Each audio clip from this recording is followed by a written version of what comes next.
Hi hello welcome to അറിവുള്ള learning the complete channel for teachers. വ്യവഹാരിക സിദ്ധാന്തം എന്ന് പറയുന്ന ടോപ്പിക്കിന്റെ സെക്കൻഡ് പാർട്ടാണ് ഈ വീഡിയോ. പാർട്ട് 1ന്റെ ലിങ്ക് ഡിസ്ക്രിപ്ഷൻ ബോക്സിൽ കൊടുത്തിട്ടുണ്ട്. അതിന്റെ നേരെ കണ്ടിന്യൂഷൻ ആണ് ഈ വീഡിയോ. സോ ആദ്യം ഒന്നും ചെക്കൗട്ട് ചെയ്ത് നോക്കുക.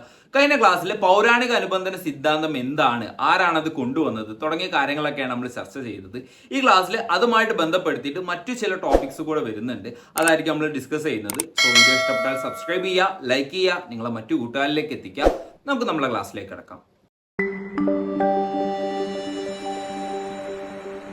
അനുബന്ധന പഠനത്തിന്റെ തരങ്ങൾ, അനുബന്ധന പഠനത്തിന്റെ തത്വങ്ങൾ, ഇത് രണ്ടുമാണ് ഇന്നത്തെ ക്ലാസ്സിൽ ഡിസ്കസ് ചെയ്യുന്നത്. കഴിഞ്ഞ ക്ലാസ്സിന്റെ നേരെ കണ്ടിന്യൂഷൻ ആണ് ഈ വീഡിയോ. അനുബന്ധന പഠനത്തിന്റെ തരങ്ങൾ ഈ ചിത്രത്തിൽ കാണിക്കുന്നത് പാവലോ ക്ലാസിക്കൽ കണ്ടീഷനിങ്ങിന്റെ അനുബന്ധന പഠനത്തിന്റെ 4 തരങ്ങളാണ്. നമ്മൾ മനസ്സിലാക്കേണ്ടത് CS എന്ന് ഉദ്ദേശിച്ചത് കണ്ടീഷണൽ സ്റ്റിമുലസും US എന്ന് ഉദ്ദേശിച്ചത് അൺകണ്ടീഷണൽ സ്റ്റിമുലസും ആണ്. നമ്മൾ കഴിഞ്ഞ ക്ലാസ്സിൽ പറഞ്ഞതാണ്, എന്നാൽ ജസ്റ്റ് ഒന്നുകൂടെ ഓർമ്മപ്പെടുത്തിയെന്നുള്ളൂ. സോ നമുക്ക് ആ 4 തരങ്ങൾ ഏതൊക്കെയാണെന്നുള്ളതൊന്ന് നോക്കാം. ഒന്നാമത്തേതാണ് ഡിലേ കണ്ടീഷനിങ്. എന്ന് വെച്ചാൽ ഇപ്പോൾ കണ്ടീഷൻഡ് സ്റ്റിമുലസ് ആദ്യം വരും, കണ്ടീഷൻഡ് സ്റ്റിമുലസ് അവസാനിക്കുന്നതിന് മുമ്പ് തന്നെ അൺകണ്ടീഷണൽ സ്റ്റിമുലസ് വരും. ഇപ്പോൾ ഉദാഹരണത്തിനായിട്ട് നമ്മൾ കഴിഞ്ഞ ക്ലാസ്സിൽ പറഞ്ഞ പോലെയുള്ള ചിത്രത്തിനനുസരിച്ച് ആദ്യം ബെല്ലടിക്കുന്നു, ബെല്ല് മുഴുകിക്കൊണ്ടിരിക്കുമ്പോൾ തന്നെ ഭക്ഷണം കൊടുക്കുന്നു. ഇതാണ് ഏറ്റവും ഫലപ്രദമായ രീതി. കാരണം ബെല്ല് കേൾക്കുമ്പോൾ തന്നെ നായ ഭക്ഷണം വരുമെന്ന് പ്രതീക്ഷിക്കുന്നു. ഇതാണ് കേട്ടോ ഏറ്റവും ഫലപ്രദമായ രീതി. ഏതാണെന്ന് ചോദിച്ചാൽ ഡിലേ കണ്ടീഷനിങ് എന്നാണ് ഉത്തരം പറയേണ്ടത്. രണ്ടാമത്തേതാണ് ട്രേസ് കണ്ടീഷനിങ്. കണ്ടീഷൻഡ് സ്റ്റിമുലസ് ആദ്യം വരും, കണ്ടീഷൻഡ് സ്റ്റിമുലസ് നിർത്തും, കുറച്ച് സമയത്തിന് ശേഷം അൺകണ്ടീഷൻഡ് സ്റ്റിമുലസ് വരും. എന്ന് വെച്ചാൽ ഇപ്പോൾ ബെല്ലടിച്ചു, ബെല്ല് നിർത്തി, ഒരു 2-3 സെക്കൻഡിന് ശേഷം ഭക്ഷണം കൊടുത്തു. ഇപ്പം ഈ ഇടവേള ഉള്ളതിനാൽ തന്നെ പഠനം നടക്കും. പക്ഷെ എന്താണ് നമ്മളെ ഡിലേ കണ്ടീഷനിങ്ങിന്റെ അത്ര എന്തല്ല ഫലപ്രദമായിട്ടുള്ള അല്ല, കുറച്ച് ബുദ്ധിമുട്ടുള്ള കാര്യമാണ്. മൂന്നാമത്തേതാണ് സൈമിൾട്ടേനിയസ് കണ്ടീഷനിങ്. കണ്ടീഷൻഡ് സ്റ്റിമുലസും അൺകണ്ടീഷൻഡ് സ്റ്റിമുലസും ഒരേ സമയത്ത് വരുന്നു. ഇപ്പോൾ ഉദാഹരണമായിട്ട് ബെല്ലടിക്കുന്ന അതേ സമയത്ത് തന്നെ ഭക്ഷണം കൊടുക്കുന്നു. ഇവിടെ പഠനം നടക്കാം, പക്ഷെ അതെന്തല്ല അത്രക്ക് അങ്ങോട്ട് ശക്തമായിട്ട് അത്ര ഒരു കോർ രീതിയിൽ എന്ത് ചെയ്യില്ല, പഠനം നടക്കൂല. നാലാമത്തേതാണ് ബാക്ക്വേർഡ് കണ്ടീഷനിങ് എന്ന് പറയുന്നത്. തീരെ ഏറ്റവും ഫലപ്രദമല്ലാത്തൊരു രീതി എന്ന് പറയുന്നത് ഈ ബാക്ക്വേർഡ് കണ്ടീഷനിങ് ആണ്.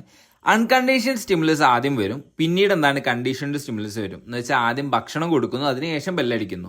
ഇത് തീരെ ഫലപ്രദമല്ല, കാരണം ഭക്ഷണം കിട്ടിയതിന് ശേഷമാണ് ബെല്ലടിക്കുന്നത്. അതിനാൽ ബെല്ലും ഭക്ഷണവും തമ്മിൽ ശക്തമായ ബന്ധം ഉണ്ടാകില്ല. ഇതാണ് അനുബന്ധന പഠനത്തിന്റെ 4 തരങ്ങൾ എന്ന് പറയുന്നത്. ഇനി നമുക്ക് അനുബന്ധന പഠനത്തിന്റെ തത്വങ്ങൾ എന്തൊക്കെയാ നോക്കാം. ഒന്നാമതാണ് വിലോപം, എക്സ്റ്റൻഷൻ എന്ന് പറയും. കൃത്രിമ ചോദകത്തിന് ശേഷം സ്വാഭാവിക ചോദകം നൽകുന്നത് പൂർണ്ണമായി നിർത്തിയാൽ ജീവി കാണിച്ചിരുന്ന അനുബന്ധന പ്രതികരണം ക്രമേണ കുറഞ്ഞു വരുന്നത് അപ്രതീക്ഷിതമാകുന്നു. ഇപ്പോൾ ഉദാഹരണമായിട്ട് കുട്ടിക്കൊരു പഠനാനുഭവം കൃത്യമായി ഉറപ്പിക്കാൻ നൽകുന്ന പ്രേരണകൾ അല്ലെങ്കിൽ ചോദകങ്ങൾ പൂർണ്ണമായി ഇല്ലാതായാൽ ആ ശീലം അല്ലെങ്കിൽ ആ പഠനം എന്ത് ചെയ്യുന്നു, മാഞ്ഞു പോകുന്നു. ഇപ്പോൾ ഈ കൃത്രിമ ചോദകം എന്നൊക്കെ അവിടെ ഉദ്ദേശിച്ചത് ആ മണിനാദം, അതുപോലെ സ്വാഭാവിക ചോദകം ഉദ്ദേശിച്ചത് ഭക്ഷണം, പിന്നെ ഇവിടെ ഇപ്പോൾ അനുബന്ധ പ്രതികരണം എന്ന് വെച്ചാൽ ഇപ്പോൾ കണ്ടീഷണൽ റെസ്പോൺസ് എന്ന് ഉദ്ദേശിച്ചത് ഉമിനീര് ഒഴിക്കൽ. നമ്മൾ എന്ത് പറയുകയാണെന്നുണ്ടെങ്കിൽ ആദ്യത്തെ ഇതിന് ഫസ്റ്റ് പാർട്ടിൽ പറഞ്ഞിട്ടുള്ള ആ ചിത്രം, ആ ഡോഗിൻ്റെ ആ ചിത്രമാണ്, പരീക്ഷണത്തിൻ്റെ ചിത്രമാണ് നമ്മളെ മനസ്സിലേക്ക് വരേണ്ടത്. ഇടയ്ക്കിടയ്ക്ക് റിപ്പീറ്റ് ചെയ്യേണ്ടതെന്ന് വെച്ചിട്ടാണത് അങ്ങനെ പറഞ്ഞു പോകുന്നത് കേട്ടോ. വിലോപത്തിന് ശേഷം കുറച്ച് സമയത്തിന് ശേഷം വീണ്ടും കണ്ടീഷണൽ റെസ്പോൺസ് പ്രത്യക്ഷപ്പെടുന്ന പ്രക്രിയ വളരെ ദുർബലമായ രീതിയിൽ. ഈ ഭാഗമൊന്നും അങ്ങനെ ഡീറ്റെയിൽ ആയിട്ട് ചോദിക്കൊന്നുമില്ല, ജസ്റ്റ് ഒന്ന് മനസ്സിലാക്കി വെച്ചാൽ മതി. പിന്നെ വരുന്നതാണ് ചോദക സാമാന്യവത്കരണം. ഒരു പ്രത്യേക ചോദകത്തോട് പ്രതികരിക്കാൻ പഠിച്ച ഒരു ജീവി ആ ചോദകത്തിന് സമാനമായ മറ്റു പുതിയ ചോദകങ്ങളോടും അതേ രീതിയിൽ പ്രതികരിക്കുന്ന രീതിയാണിത്. ഉദാഹരണമായിട്ട് ഒരു പ്രത്യേകതരം മണിനാദത്തിന് ഉമിനീരൊഴിക്കാൻ പഠിച്ച നായ അതിന് സമാനമായ മറ്റൊരു ശബ്ദം കേൾക്കുമ്പോഴും ഉമിനീരൊഴിക്കുന്നു. ഉദാഹരണത്തിന് ഇപ്പോൾ കുട്ടികളുടെ കാര്യത്തിലാണ്, വെളുത്ത പൂച്ചയെ കണ്ട് പേടിച്ചൊരു കുട്ടി വെളുത്ത മുയലിനെയും കണ്ട് പേടിക്കും. ഇപ്പം അതേ ഒരു തിയറിയാണ് ഇവിടെ അപ്ലിക്കബിൾ ആകുന്നത്. അനുബന്ധ പഠനത്തിന്റെ അവസാന തത്വമാണ് ചോദക വിവേചനം എന്ന് പറയുന്നത്. സ്റ്റിമുലസ് ഡിസ്ക്രിമിനേഷൻ എന്ന് പറയും. സമാനമായ പല ചോദകങ്ങളിൽ നിന്ന് യഥാർത്ഥ ചോദകത്തെ വേർതിരിച്ചറിഞ്ഞ് അതിനോട് മാത്രം പ്രതികരിക്കാൻ പഠിക്കുന്ന പ്രക്രിയയാണിത്. ഉദാഹരണമായിട്ട് എല്ലാ മണിനാദങ്ങൾക്കും ഭക്ഷണം ലഭിക്കില്ലെന്നും ഒരു പ്രത്യേക ശബ്ദത്തിന് മാത്രമേ ഭക്ഷണം ലഭിക്കൂ എന്ന് ജീവി തിരിച്ചറിയുന്നത്. അനുബന്ധനത്തിന്റെ വിദ്യാഭ്യാസപരമായ പ്രസക്തി എന്താണെന്ന് നമുക്ക് നോക്കാം.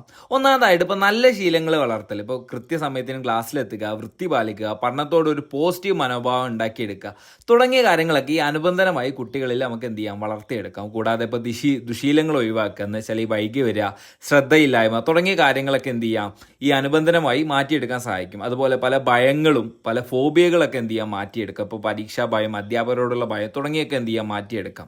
അനുയോജ്യവും അനുകൂലവുമായ അന്തരീക്ഷവും പ്രോത്സാഹനങ്ങളും നൽകി ഇത്തരം അനാവശ്യ ഭയങ്ങളെയും വെറുപ്പിനെയും കുട്ടികളിൽ നിന്ന് പൂർണ്ണമായി മാറ്റിയെടുക്കാൻ സാധിക്കും. സോ ഇത്രയും കാര്യങ്ങളാണ് ബിഹേവിയറിസ്റ്റ് തിയറീസ് എന്ന് പറയുന്ന നമ്മൾ ഈ 2 ഭാഗങ്ങളാക്കി ചെയ്ത വീഡിയോയിൽ വരുന്നത്. പ്രധാനപ്പെട്ട കാര്യങ്ങളൊക്കെ നമ്മൾ ചർച്ച ചെയ്തിട്ടുണ്ട്.